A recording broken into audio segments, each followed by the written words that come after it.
성경 말씀은 마가복음 12장 1절에서 12절, 마태복음 21장 28절에서 46절, 누가복음 20장 9절에서 19절입니다. 제목은 두 아들 비유와 악한 포도원 농부들 비유입니다. 마가복음 12장 1절, 예수께서 비유로 그들에게 말씀하시되 한 사람이 포도원을 만들어 산 울타리로 두르고 즙자는 틀을 만들고 망대를 지어서 농부들에게 새로 주고 타국에 갔더니 때가 이름에 농부들에게 포도원 소출 얼마를 받으려고 한 종을 보내니 그들이 종을 잡아 심히 때리고 그저 보내었거늘 다시 다른 종을 보내니 그의 머리에 상처를 내고 능욕하였거늘 또 다른 종을 보내니 그들이 그를 죽이고 또 그 외 많은 종들도 더러는 때리고 더러는 죽인지라. 이제 한 사람이 남았으니 곧 그가 사랑하는 아들이라. 채우러 이를 보내며 이르되 내 아들은 존대하리라 하였더니 그 농부들이 서로 말하되 이는 상속자니자 죽이자. 그러면 그 유산이 우리 것이 되리라 하고 이에 잡아 죽여 포도원 밖에 내 던졌느니라. 포도원 주인이 어떻게 하겠느냐. 와서 그 농부들을 진멸하고 포도원을 다른 사람들에게 주리라. 너희가 성경에 건축자들이 버린 돌이 모퉁이의 머릿돌이 되었나니 이것은 주로 말미암아 된 것이요 우리 눈에 놀랍도다 함을 읽어보지 못하였느냐 하시니라. 그들이 예수의 이 비유가 자기들을 가르쳐 말씀하심인 줄 알고 잡고자 하되 무리를 두려워하여 예수를 두고 가니라. 마태복음 21장 28절에서 32절입니다. 그러나 너희 생각에는 어떠하냐. 어떤 사람에게 두 아들이 있는데 맏아들에게 가서 이르되 예 오늘 포도원에 가서 일하라 하니 대답하여 이르되 아버지 가겠나이다 하더니 가지 아니하고 둘째 아들에게 가서 또 그와 같이 말하니 대답하여 이르되 실소이다 하였다가 그 후에 뉘우치고 갔으니 그 둘 중에 누가 아버지의 뜻대로 하였느냐. 이르되 둘째 아들이니이다. 예수께서 그들에게 이르시되 내가 진실로 너희에게 이르노니 세리들과 창녀들이 너희보다 먼저 하나님의 나라에 들어가리라. 요한이 의의 도로 너희에게 왔거늘 너희는 그를 믿지 아니하였으되 세리와 창녀는 믿었으며 너희는 이것을 보고도 끝내 뉘우쳐 믿지 아니하였도다. 오늘 본문 말씀은 예수님께서 십자가 순환을 감당하기 위하여 일요일에 예루살렘에 입성하신 고난 주간의 셋째 날인 화요일에 있었던 사건을 보도하고 있습니다.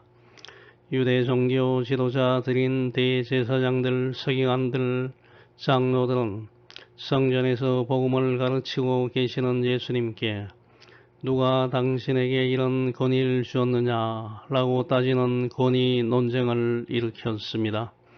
이 논쟁 이후에 마가복음과 누가복음에는 기록되어 있지 않지만 마태복음 21장 28절에서 32절 보면 유대 종교 지도자들의 폐역과 위선을 지적한 두 아들의 비유가 나오고 그 이후에 마가복음 12장 1절에서 12절, 마태복음 21장 33절에서 46절, 누가복음 20장 9절에서 19절에 모두 기록된 악한 포도원 농부들의 비유가 나옵니다.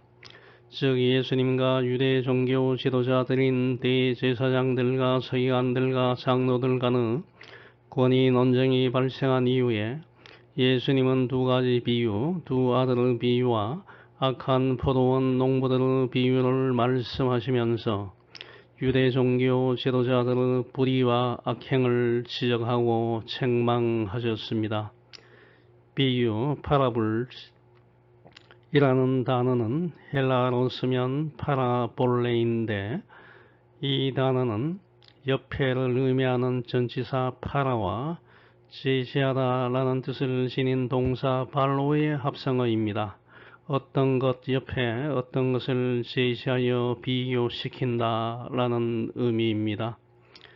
예수님은 자주 비유를 사용하여 사람들이 잘 이해할 수 있도록 설명해 주셨는데, 비유는 한 가지 사물이나 어떤 사실을 설명하기 위하여 사람들이 쉽게 볼 수 있거나 혹은 쉽게 연상할 수 있는 다른 사물이나 사실을 예로 들어 서로 연결함으로써 사람들이 잘 이해할 수 있도록 돕는 방법입니다.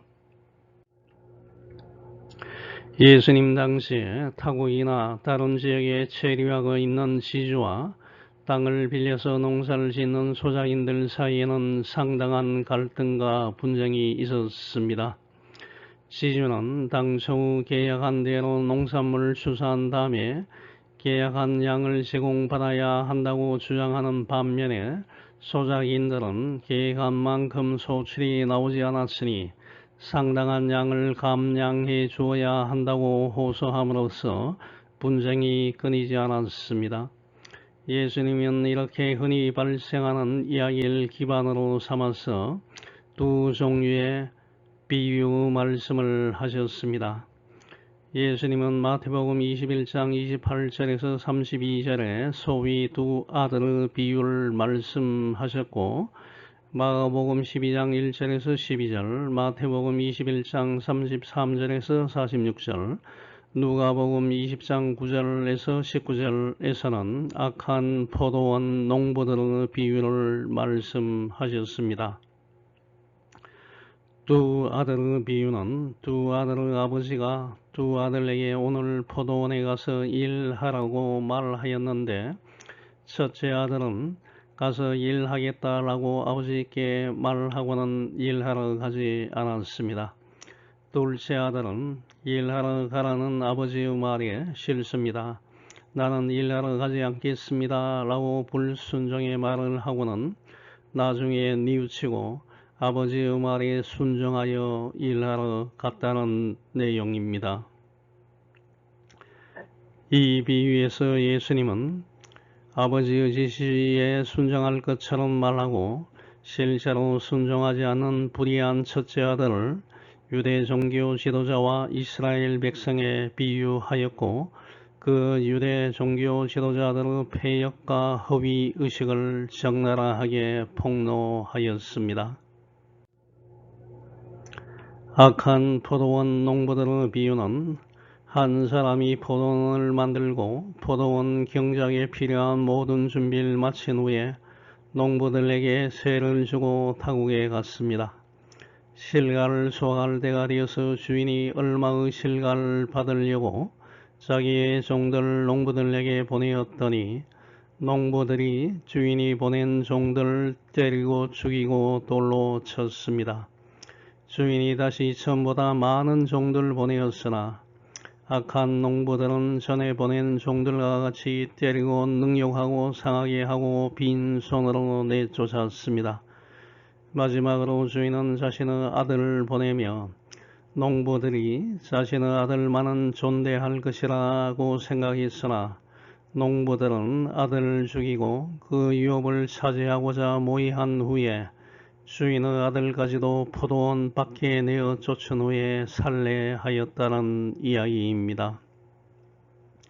이 악한 포도원 농부들의 비유가 의미하는 것은 유대 종교 지도자들과 유대인들은 하나님께서 이스라엘에 보내신 하나님의 종인 선지자들을 때리고 능욕하고 죽였습니다. 마지막에는 하나님의 독생자이신 예수님을 보내었는데 자기 백성을 향한 하나님의 끝없는 사랑을 받아들이지 않고 예수님을 메시아로 받아들이지 않고 끝내는 죽음에 이르게 한 유대 종교 지도자를 포함한 유대인들의 죄악을 지적하고 책망과 함께 경고한 것입니다. 오늘 본문 말씀을 통하여 하나님께서 이 땅에 보내신 예수님을 나의 구세주로 영접하고 하나님의 말씀에 순종하는 삶을 살기로 작정하는 시간이 되면 좋겠습니다. 첫 번째, 그리스도인은 행함이 뒷받침이 되는 믿음을 가져야 합니다.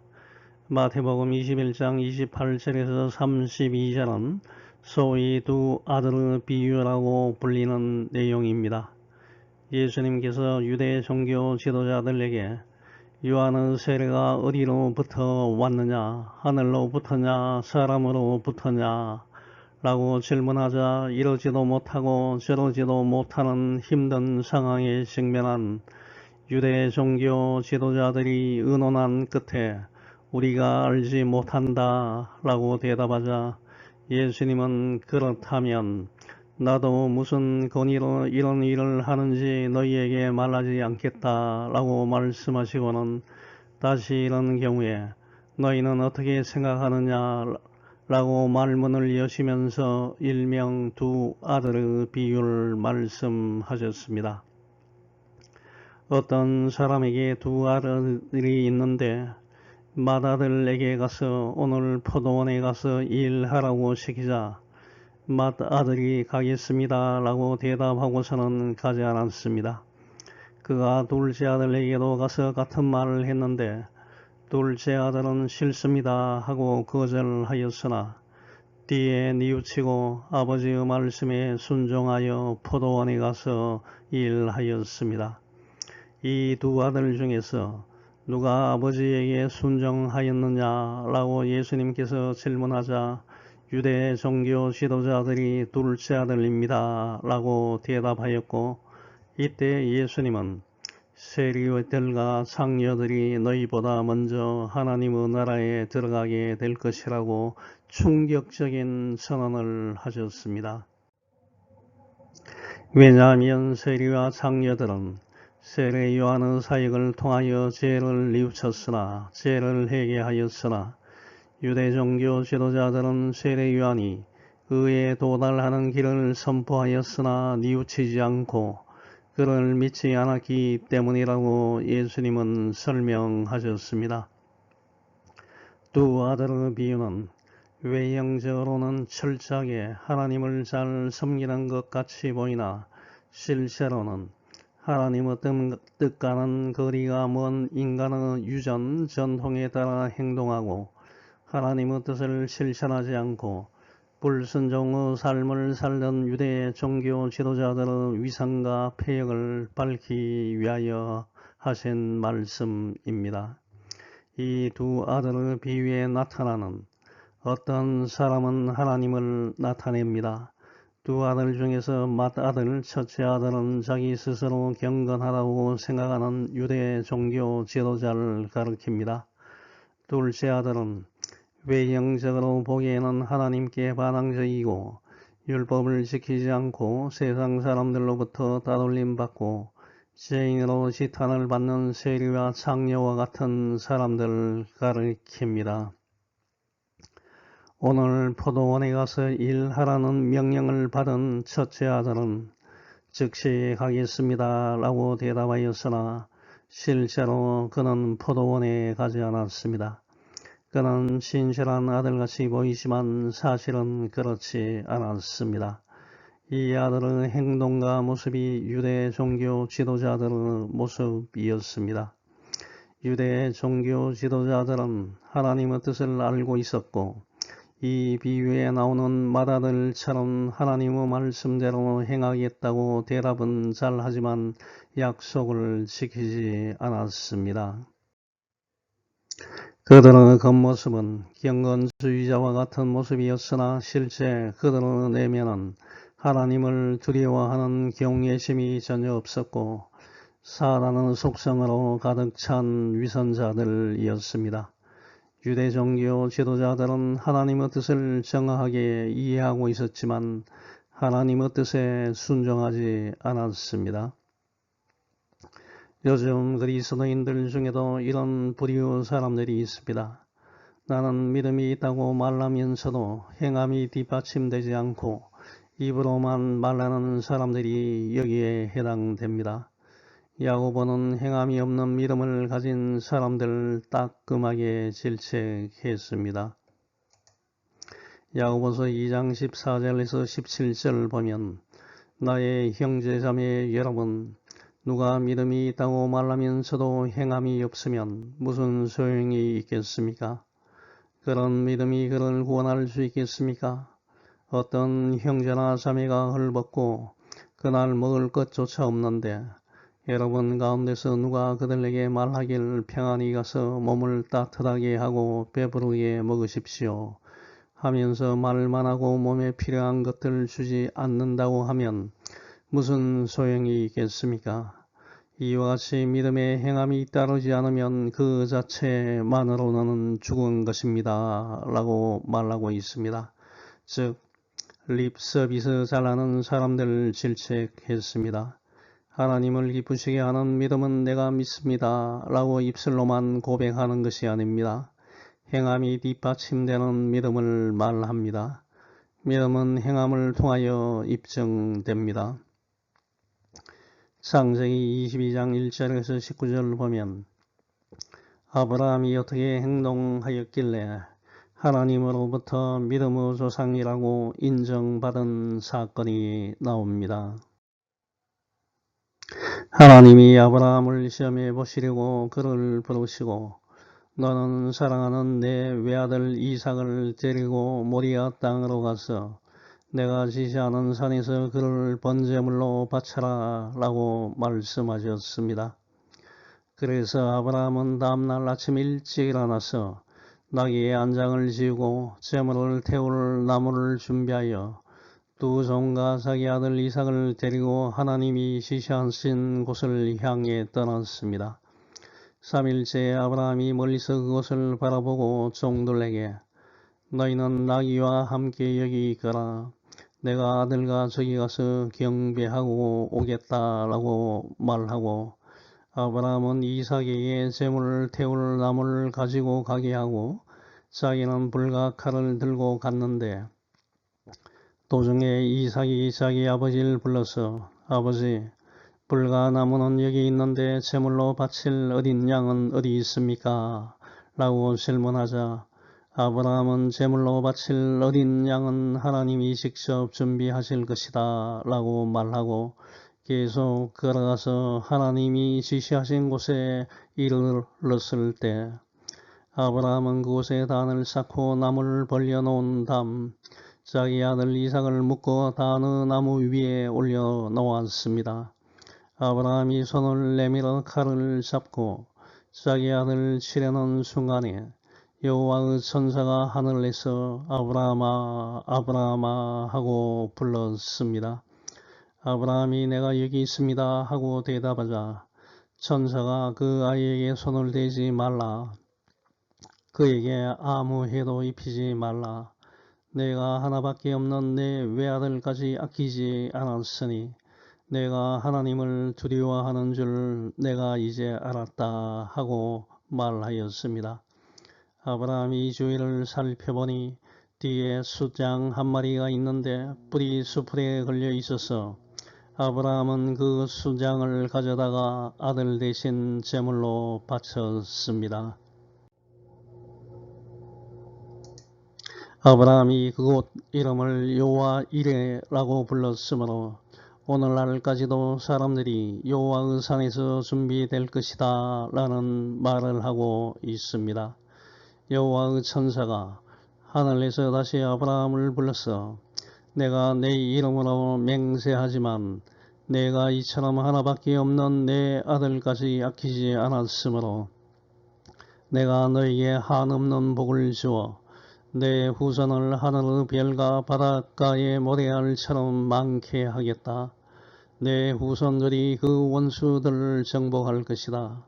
그리고 내가 나에게 순종하였으므로 내 후손을 통해 세상의 모든 민족이 복을 받을 것이다.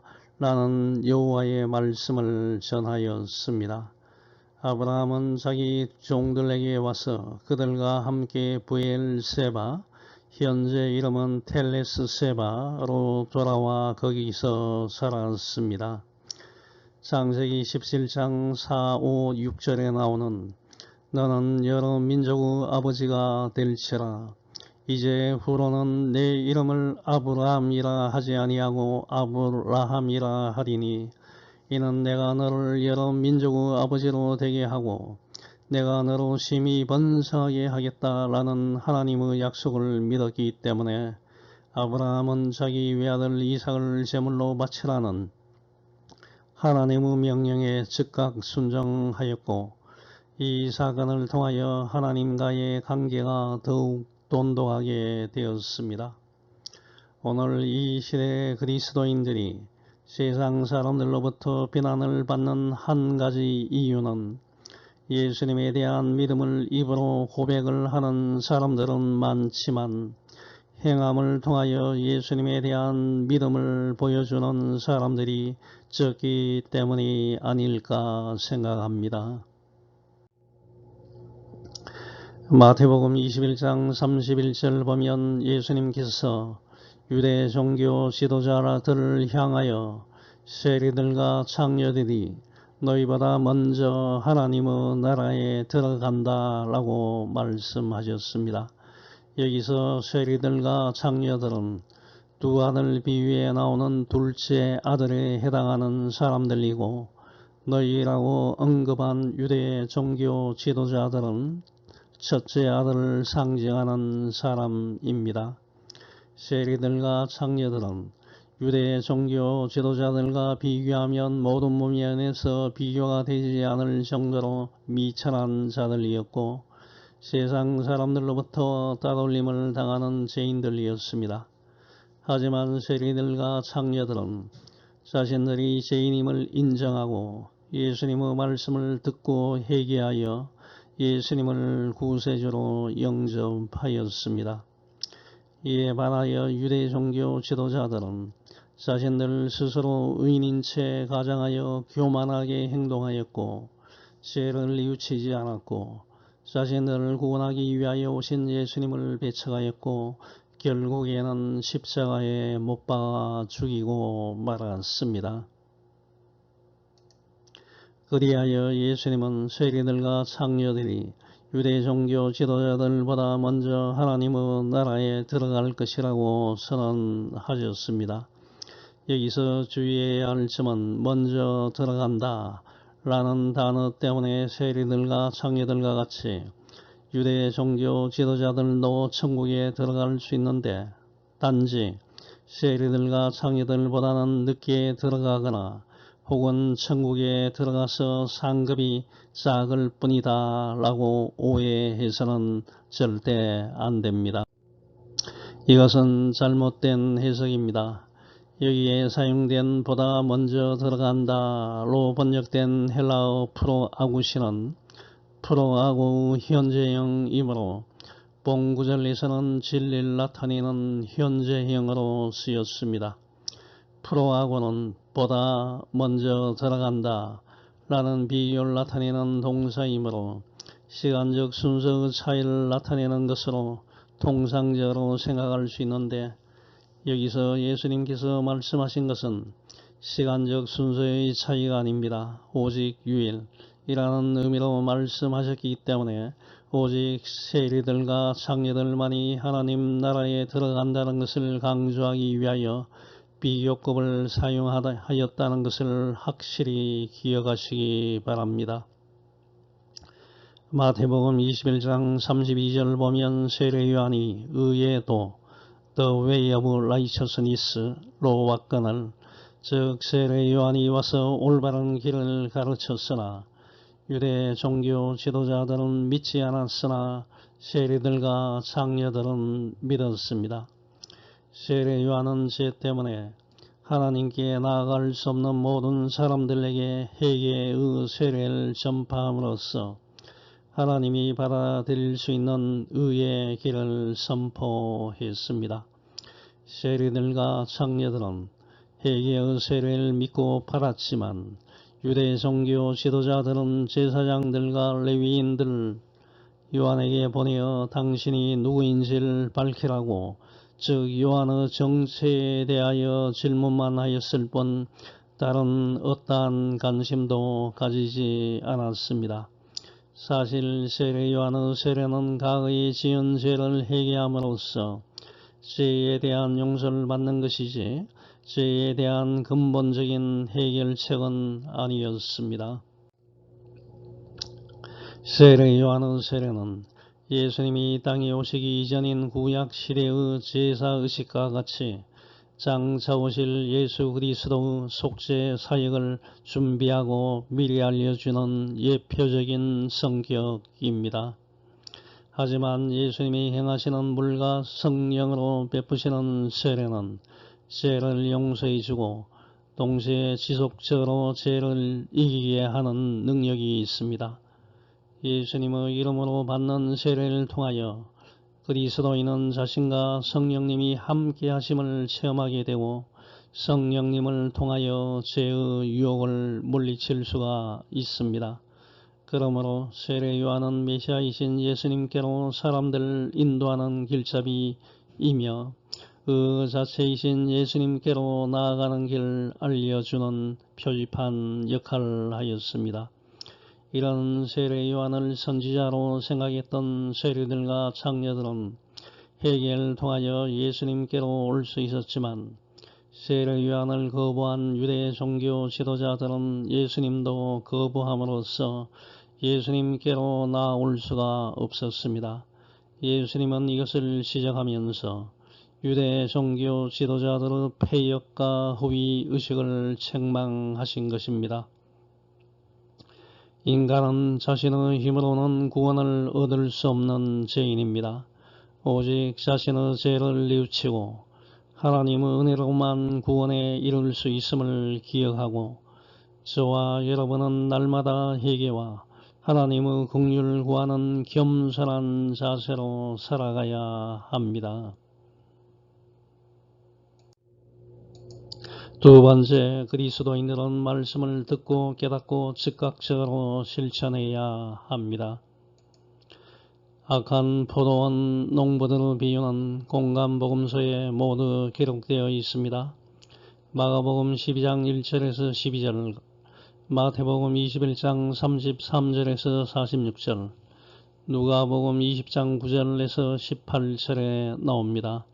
악한 포도원 농부들의 비유에서 한 사람, 한 집주인은 하나님을 상징하며 농부들은 유대 종교 지도자들과 이스라엘 백성을 상징하고 집주인의 종들은 하나님이 보내시는 선지자들, 아들은 예수님을 상징합니다. 한 집주인이 포도원을 만들어 산 울타리 월로 두르고 거기에 즙자는 틀 와인 프레스를 만들고 망대 와치타워를 짓고 농부들에게 새로 주고 타국에 갔습니다.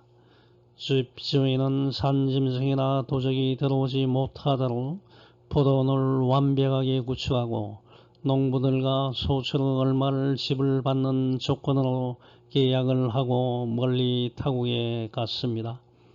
이러한 포도원 부재 지주와 소작인의 관계는 팔레스타인 지역에서 흔히 볼 수 있었습니다. 부재의 지주는 토지의 소유자가 스스로 토지를 사용하지 않고 타인에게 임대해주고 토지의 소재지에 거주하지 않는 지주를 말합니다. 즉, 토지 주인 지주는 농지가 있는 곳에 살지 않고 농토를 소작인에게 경작시키고 소작료를 받아 생활하는 지주를 가리킵니다. 팔레스타인에서는 외국인 지주 혹은 디아스포라 유대인들, 팔레스타인을 따라 온 세계에 흩어져 사는 유대인을 디아스포라 유대인이라고 말합니다. 이 디아스포라 유대인들이 팔레스타인에 있는 자신의 땅 포도원을 소작인들에게 빌려주고 포도원 수확의 일부를 상납받고 나머지는 소작인들의 몫으로 주는 제도가 널리 퍼져 있었습니다. 통상적으로 포도원 주인이 포도원을 개척하여 포도나무를 심고 5년 정도 지나야 상품 가치를 갖는 포도 열매가 맺히기 때문에 초기 경쟁하는 4년 동안의 포도원 소장인들은 아무것도 상납할 수 없었고 포도나무 사이에 곡식을 심어서 생계를 유지하거나 혹은 그 기간 동안의 포도원 주인으로부터 경제적 지원을 받는 생활을 하였습니다.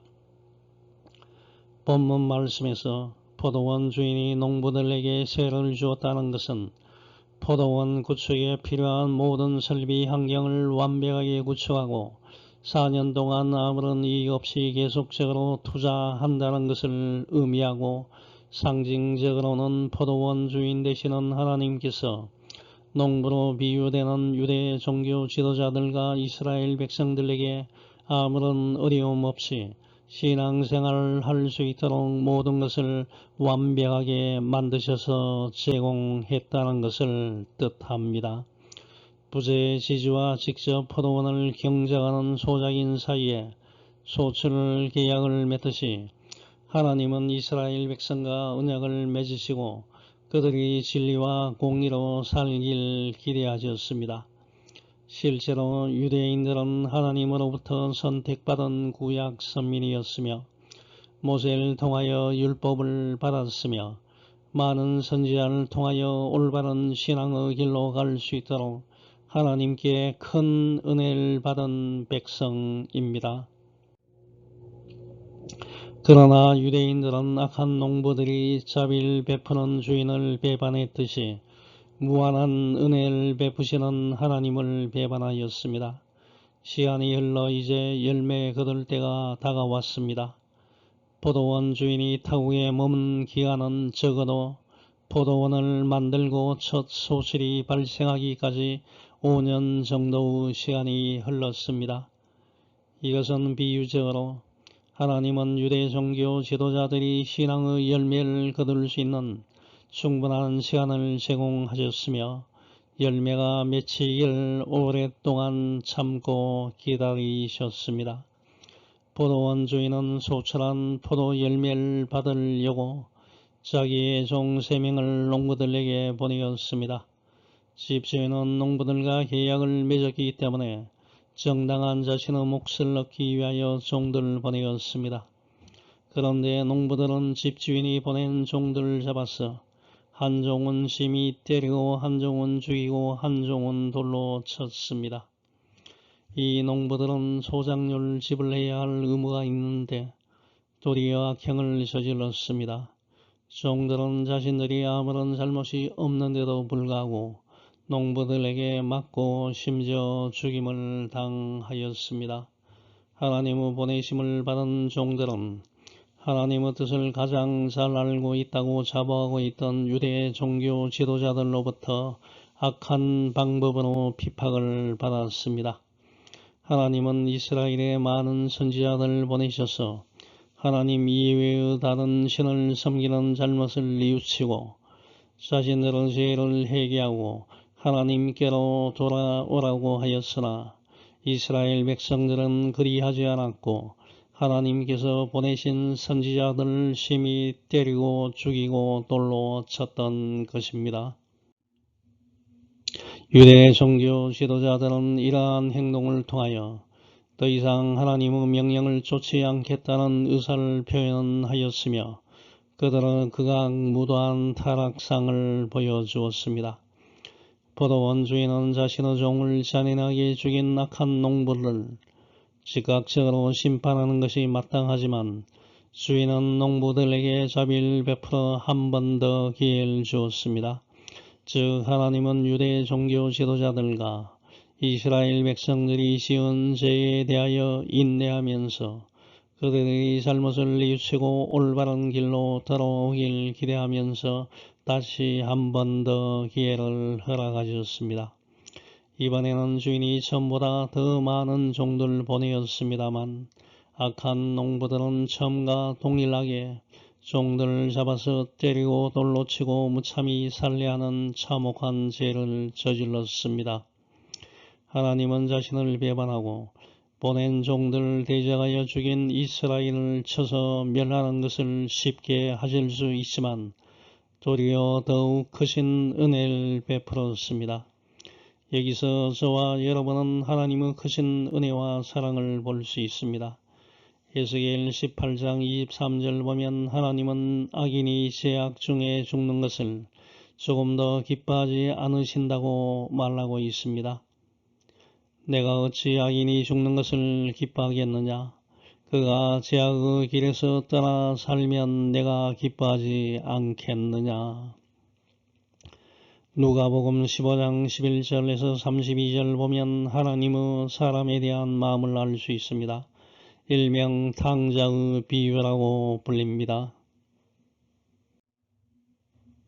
어떤 사람에게 두 아들이 있었습니다. 작은 아들이 아버지에게 자신의 몫으로 돌아올 재산을 요청하자 아버지는 재산을 갈라 두 아들에게 나누어 주었습니다. 며칠 후에 작은 아들은 자기 재산을 가지고 먼 나라로 가서 방탕한 생활을 하다가 재산을 모두 날려버렸습니다. 작은 아들은 가진 것을 모두 흥청망청 써버렸고 마침 그 나라에 심한 흉년까지 들자 굶게 되었습니다. 그는 하는 수 없이 한 주민을 찾아가서 몸부쳐 살게 되었는데 주인이 그를 들로 보내어 돼지를 치게 하였고 그는 너무도 배가 고파서 돼지가 먹는 지엄나무 열매로 배를 채우려 했지만 그것마저 주는 사람이 없었습니다. 그때 그는 제정신이 들었습니다. 내 아버지의 집에는 양식이 풍부하여 많은 일꾼들이 먹고도 남는데 나는 여기서 굶어 죽는구나. 그렇다 이제 아버지에게로 가야겠다. 아버지께는 제가 하늘과 아버지께 죄를 지어 이제는 아버지의 아들이라고 할 자격도 없습니다만 저를 일꾼의 하나로 써주십시오 라고 말하기로 작정하고 그는 일어나 아버지에게로 갔습니다. 그러나 아버지는 그가 멀리서 오고 있는 것을 보고 측은한 마음이 들어 달려가서 아들을 얼싸안고 입을 맞추고 제일 좋은 옷을 내어다가 입히고 손가락에 반지를 끼우고 신발을 신기고 살찐 송아지를 끌어와 잡고 나의 이 아들이 죽었다가 다시 살아났고 잃었다가 다시 찾았다라고 말했습니다. 이것은 끊임없이 배반하고 죄를 짓는 이스라엘과 인간을 향한 하나님의 마음을 나타내는 것입니다. 하나님은 한 영혼을 천하보다 귀하게 여기시고 마지막 한 사람까지 모두 구원하시길 인내하며 기다리고 계십니다. 그리스도인들은 이런 하나님의 마음을 갖도록 애써야 합니다. 내 주위에 있는 예수 그리스도를 영접하지 않은 사람들을 절대 포기하거나 외면하지 말고 꼭 하나님께로 돌아오도록 최선을 다하시기 바랍니다. 마가복음 12장 6절, 마태복음 21장 37절, 누가복음 20장 13절 보면 집주인은 이제 마지막으로 자기 아들을 악한 농부들에게 보냅니다. 농부들이 지금까지 악한 행동을 했지만 주인의 아들만큼은 존대할 것이라고 기대했습니다. 주인은 아들을 공경하는 악한 농부들의 변화된 모습을 기대했습니다. 하나님은 백성의 완악함을 아시면서도 독생자 예수 그리스도를 이 땅에 보내셨습니다. 누구든지 예수님을 믿으면 멸망하지 않고 영생을 얻게 하시고자 자신의 아들 하목제물로 보내셨습니다. 요한일서 4장 9절 10절을 보면 하나님은 왜 아들을 세상에 보내셔서 우리가 그를 통해 살 수 있게 하심으로 우리에게 자기의 사랑을 나타내셨습니다. 그러므로 우리가 하나님을 사랑한 것이 아니라 하나님께서 우리를 사랑하셔서 자기 아들을 보내 우리를 죄에서 구원하는 제물로 삼아 주셨습니다. 라고 말하고 있습니다. 그런데 악한 농부들은 집주인의 아들을 보고 이 아들이 상속자이니 그를 제거하면 주인의 재산이 자기들에게로 돌아올 것이라고 생각하고 포도원 밖에 내어 쫓아 죽였습니다. 악한 농부들의 주요한 관심은 어떻게 하면 주인의 유업을 차지할 수 있는가에 있었기 때문에 주인의 아들을 살해하는 음모를 저질렀습니다. 이를 통하여 인간은 탐욕, 지나치게 탐하는 욕심이 얼마나 추악하고 더럽고 변망덕한지를 알게 됩니다. 탐욕은 모든 죄를 짓게 하는 원천입니다.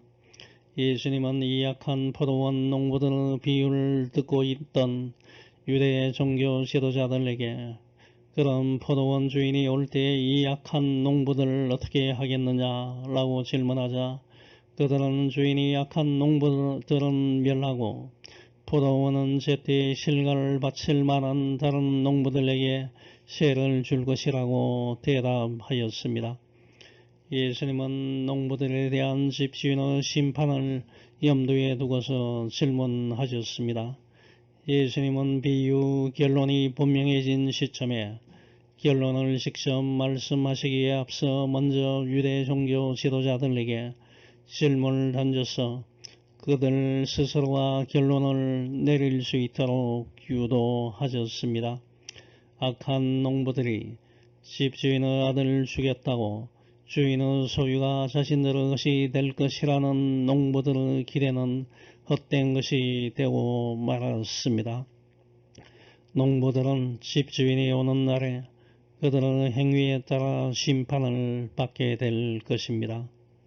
이 세상 모든 사람들은 자기가 원하든지 혹은 원하지 않든지에 관계없이 모두 자신의 행위에 따라 심판을 받게 됩니다. 히브리서 9장 27절에 한 번 죽는 것은 사람에게 정해진 것이요 그 후에는 심판이 있습니다. 라고 말하고 있습니다. 모든 사람은 이것에 관심을 갖고 철저히 준비해야 합니다. 고린도후서 5장 10절 우리는 모두 그리스도의 심판대 앞에 나타나서 심판을 받아야 합니다. 각 사람은 육체에 머물러 있는 동안 자기가 행한 일에 따라 선한 일을 한 사람은 상을 받고 악한 일을 한 사람은 벌을 받게 될 것입니다. 라고 말하고 있습니다. 유대 종교 지도자들은 자신들이 답변한 내용의 의미를 모르고 답을 했지만 이것은 하나님을 배반하고 그의 아들 예수 그리스도를 죽인 이스라엘 백성들이 멸망당하고 복음의 주도권이 이스라엘에서 복음의 열매를 맺기에 합당한 이방인들에게로 넘어가게 될 것을 의미하는 것이었습니다. 실제로 이스라엘은 하나님의 심판을 받아서 AD 70년에 로마 제국의 디도 장군의 공격을 받아서 완전히 멸망하였고 이때의 죽은 자가 수백만 명에 달했고 복음의 주도권은 이방으로 넘어가서 오늘에 이르게 되었습니다. 콩 심은 데서 콩이 나고 팥을 심은 데서 팥이 나듯이 하나님은 모든 사람이 자기가 심은 것을 거두게 하십니다. 저와 여러분이 항상 표준으로 삼아야 하는 것은 하나님은 어떻게 생각하실까 이어야 합니다. 내가 생각하기에 옳은 대로 살려고 해서는 안 됩니다. 잠언 16장 1, 2절 보면 계획은 사람이 세우지만 그 결과는 하나님께 달려있다. 사람의 행위가 자기 보기에는 다 깨끗한 것 같아도 마음을 살피시는 여호와 앞에서는 그렇지 않다라고 말씀하십니다. 하나님께서 기뻐하시는 삶을 살기 위해서는 예수님을 나의 구세주로 영접하고 예수님 안에 거하면 됩니다. 포도나무에 포도가 열리는 것 같이 예수님 안에 거하는 사람들은 하나님이 기뻐하시는 일을 하게 됩니다. 마가복음 12장 10절과 마태복음 21장 42절, 누가복음 20장 17절에서 예수님은 건축자의 버린 돌이 집모퉁이의 머릿돌이 되었다 라는 시편 118편 22절 인용하시면서 이것을 읽지 못했느냐 라고 물어보시고는 이제 하나님의 나라가 유대인이 아니라 하나님 나라의 열매를 맺을 수 있는 이방인의 차지가 될 것을 직설적으로 선언하셨고 신모퉁이의 머리 돌리신 예수 그리스도를 배척한 유대인들에게는 하나님의 철저한 심판이 있을 것을 경고하셨습니다. 이 말씀을 들은 유대 종교 지도자들은 이 비유 내용이 자신들 두고 한 것임을 알게 되어 예수님을 제거하기로 결단하고 예수님을 체포하려 하였으나 예수님을 주장하는 백성들의 민심을 두려워하여 실행에 옮기지 못하였습니다. 예수 그리스도를 대적하고 거부하는 사람들은 궁극적으로 멸망당할 수밖에 없습니다. 유대 종교 지도자들은 예수님께서 말씀하신 두 아들의 비유와 악한 포도원 농부들의 비유를 듣고서 자신들을 빗대어서 말씀하시는 것을 깨달았습니다. 말씀을 듣고 깨닫는 것은 매우 중요합니다만 깨닫는 것에서 그치면 아무런 의미가 없습니다. 말씀을 듣고 깨달았으면 즉각적으로 잘못된 것은 시정하고 올바르게 실천해야 합니다. 유대 종교 지도자들이 예수님의 말씀을 통하여 자신들이 잘못하고 있는 것을 알게 되었으면 즉각 잘못을 뉘우치고 불신앙에 대하여 반성하는 기회로 삼아야 마땅한데 도로 적개심을 품고 예수님을 찾고자 하였습니다. 이와 반대로 백성들은 예수님을 선지자로 여겼기 때문에 예수님의 가르침에 순종하였습니다. 그럼 왜 유대 종교 지도자들은 예수님을 제거하려고 했습니까? 이 사람들은 스스로 하나님을 경외한다고 말했지만 사실은 전혀 경외심이 없었고 하나님께 속하지 않는 악을 행하는 사람들이었기 때문입니다. 요한복음 3장 20-21절 보면 악을 행하는 사람은 누구나 자기 행위가 드러날까봐 빛을 미워하며 빛으로 나오지 않는다. 그러나 진리대로 사는 사람은 자기가 하나님의 뜻을 따라 살고 있다는 것을 나타내기 위하여 빛으로 나온다 라고 말하고 있습니다. 유대 종교 지도자들이 예수 그리스도를 대적하고 올무를 만들어 예수님을 함정에 빠뜨리게 하고자 한 것은 그들이 하나님께 속하지 않고 악에 속한 사람들이었기 때문입니다. 여러분은 진리를 배척하고 악을 행하는 사람들을 멀리하고 예수님의 말씀에 순종하시기 바랍니다. 이제 결론을 맺습니다. 저와 여러분 두 아들의 비유와 악한 포도원 농부들의 비유를 통하여 나 자신의 신앙을 살피는 시간을 가져야 합니다. 선민의식으로 가득 찬 유대의 종교 지도자들과 유대인들은 겉으로 보기에는 경건의 모양을 가진 신앙인의 모습을 보였으나 실제로는 탐욕으로 자신들의 배를 채우기에 급급한 사악한 자들이었습니다. 포도원 주인의 많은 은혜를 받았음에도 불구하고 악한 농부들은 주인이 보낸 종들을 때리고 능욕하고 죽이고 돌로 치는 악행을 자행했고 마지막으로 주인의 유업을 가로채고자 주인이 보낸 아들마저 죽이는 일을 서슴지 않았습니다. 이와 같이 예수 그리스도를 배척하는 자들은 영원한 형벌의 심판에 처해진다는 사실을 알고 탐욕을 버리고 예수 그리스도를 나의 구세주로 믿고 예수님 중심적인 삶을 살아가는 여러분이 되시길 축원합니다. 아멘. 하늘에 계신 하나님 아버지 감사합니다. 이제 7월 첫 주일을 맞이했습니다.